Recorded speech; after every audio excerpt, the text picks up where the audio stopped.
Assalamualaikum warahmatullahi wabarakatuh, teman-teman. Apa kabar semua? Sehat selalu.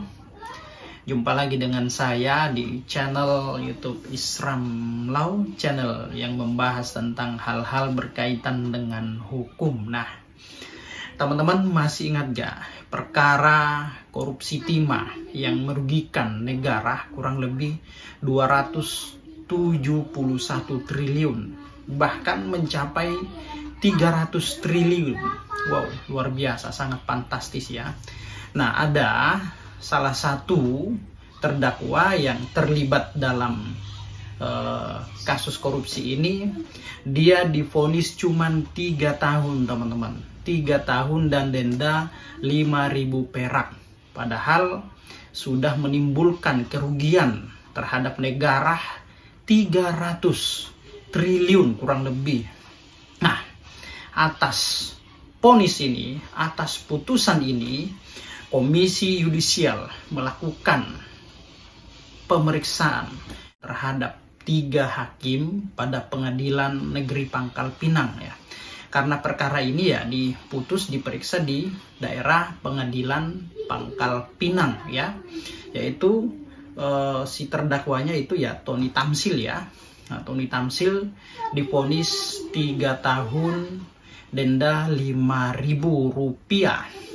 Nah, Komisi Yudisial akan melakukan pemeriksaan, melakukan penyelidikan terhadap hakim yang memutus mengadili perkara tersebut. Nah, kalau misalkan KY menemukan ada indikasi atau dugaan ya pelanggaran kode etik berat, maka dapat dipastikan ya 3 hakim tersebut nasibnya bisa sama dengan 3 hakim yang ada di Pengadilan Negeri Surabaya yang telah memvonis bebas ya Ronald Tanur ya. Nah, itu ya, karena ya 3 hakim yang ada di Pengadilan Negeri Surabaya itu ya dijatuhi hukuman, dijatuhi sanksi, diberhentikan ya. Diberhentikan, 3 hakim diberhentikan karena memvonis bebas Ronald Tanur ya dalam perkara pembunuhan. Nah, ini yang kita khawatirkan karena vonis ini ya menurut logika hukum saya ya kerugian 300 triliun rupiah ya, dimana salah satu pelakunya cuman divonis berapa tahun? 3 tahun denda 5.000 perak. Nah, ini berbeda dengan SYL ya. Perkara SYL Syahrul Yassin Limpo ya, yang telah melakukan gratifikasi 44 miliar ya. 44 miliar tapi divonis justru 10 tahun ya. Dia mengajukan banding di Pengadilan Tinggi DKI, malah vonisnya justru malah makin naik, tambah 2 tahun menjadi dari 10 tahun menjadi 12 tahun, bahkan dendanya melebihi dari apa yang dituntutkan oleh jaksa. Nah, kalau kita lihat di kasus korupsi timah ini ya, kerugian negara hampir 300 triliun ya. 300 triliun ya kerugian yang ditimbulkan, tetapi divonis cuman 3 tahun denda 5.000 perak. 5.000 ya.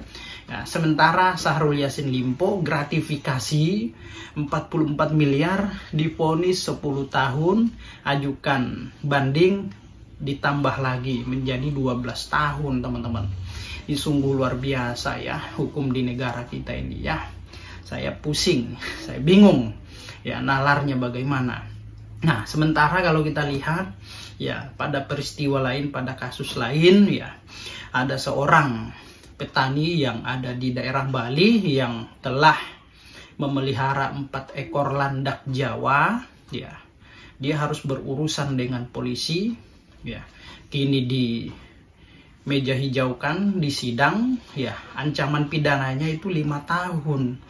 Padahal dia hanya memelihara landak Jawa. Memang landak Jawa itu ya masuk dalam kategori hewan yang dilindungi ya.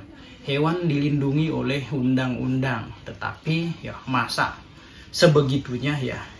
Nah, kalau memang dia divonis ya 5 tahun, maka lonceng keadilan di negara ini ya menurut saya mati dan buta ya. Hukum itu hanya melihat orang-orang tertentu saja ya. Nah, jangan sampai hukum itu tajam ke bawah, tumpul ke atas.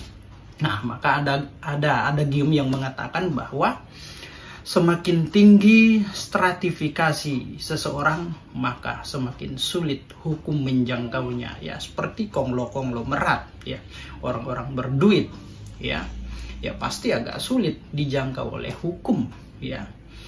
Keadilan begitu sulit ditemukan, begitu sulit dicari bagi warga-warga yang memang kelas menengah ke bawah, orang-orang kecil.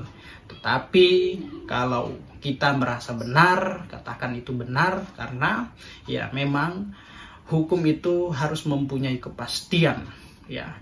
Katakan benar itu benar, salah itu salah ya. Hukum harus ditegakkan walaupun langit itu runtuh. Nah, teman-teman ya, seperti itu ya.